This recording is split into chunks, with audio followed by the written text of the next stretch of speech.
মাবিয়া রাদিয়াল্লাহু তাআলা আনহু বলে কাঁদতেছেন সকালবেলা, রাগ হয়ে যান না আবার। তো পরের দিন রাত্রে কে জানি পাউটি পাতা তাহাজ্জুদের সময় উঠাইতেছে। কয় ভাই তুই কে? কয় আমি শয়তান। তাহাজ্জুদ পড়বেন না? কয় তাহাজ্জুদ আর তোর সাথে মিল কি? কয় গতকালকে পড়েন নাই, সকালে কাঁদছেন যে, কান্নার চোটে যেগুলা পাইছেন, তো চিন্তা করছি ডেলি আজকে আমি আপনার তাহাজ্জুদের জন্য উঠায় দিব, ডেলিটা ডেলি পান, এটাই ভালো। আজকে যে শুক্রবার, আল্লাহর পরে সবচেয়ে বড় ইহসান আমাদের মুহাম্মদুর রাসূলুল্লাহ সাল্লাল্লাহু আলাইহি ওয়াসাল্লাম। আজকের দিন তো বেশি বেশি দুরূদ পড়ার কথা ছিল, কিন্তু শুক্রবারে তো মাদ্রাসার ছেলেরও 500 বার দুরূদ পড়ে না, আবার দাবি করে আমরা নায়েবে রাসূল। রাগ হও না তোমরা। হুজুরও 500 বার পড়ে না, সাধারণ মানুষ তো 100 বারও পড়ে না,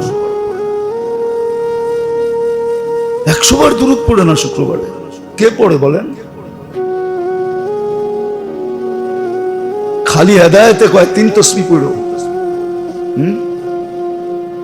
কিন্তু 3 তাসবিহ সকাল বিকাল কে পড়ে? সারা দিন ডায়েরি লইয়া তাকাজার পিছে দৌড়েই তো সময় পায় না। উনি দুরূদ শরীফ পড়বো কোন সময়? ঠিক না? উনি তো সারাদিন ডায়েরি একটা বগল তলে লইয়া খালি মেহনত মেহনত মেহনত দৌড়াইতেছে। বললে তো আবার বলবো আপনি কোন দলে গেছেন গা? আমি কোন দলের বাহিরে আছি? কোন দলের বাহিরে? কোন দল বোঝেন?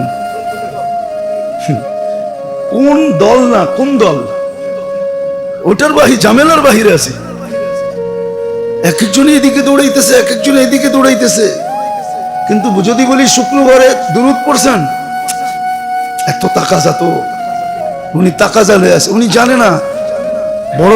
আমি তো বলি সাফ, আমি মুফতি, আমার লোকেরটা ডাবল মুফতি, নাইলে ও আমাকে ল্যাং মারতে পারবে না। আমার লোকেরটা বুঝেন কি?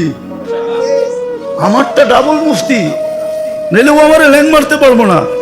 ওরে বুঝাইছে আমি তাকাজা লয়ে আছি না। দুরূদ পড়ার সময় কই তুমি 3 চিল্লা দিছো, তোমারটা বড় 6 চিল্লা দিছে। তুমি তাকাজা লয়ে দৌড়াও, তোমারটা আরো বড় তাকাজা লয়ে দৌড়াও। তুমি এটা মনে করো না যে যেরম ওর সাথেরটা আরো ডাবল। দুরূদ পড়ার সময় পায় না তাকাজার লেগা। কে জানি শিখায় দিছে একটা সমুদ্র, একটা ফোঁটা, দুরূদ ফোঁটা, দুরূদ ফোঁটা, আর তোমার তাকাজা সমুদ্র। তোমার এইটা শিখাইছে কে? ওই বড় হুজুর শিখাইছে, আছে না বড় হুজুর?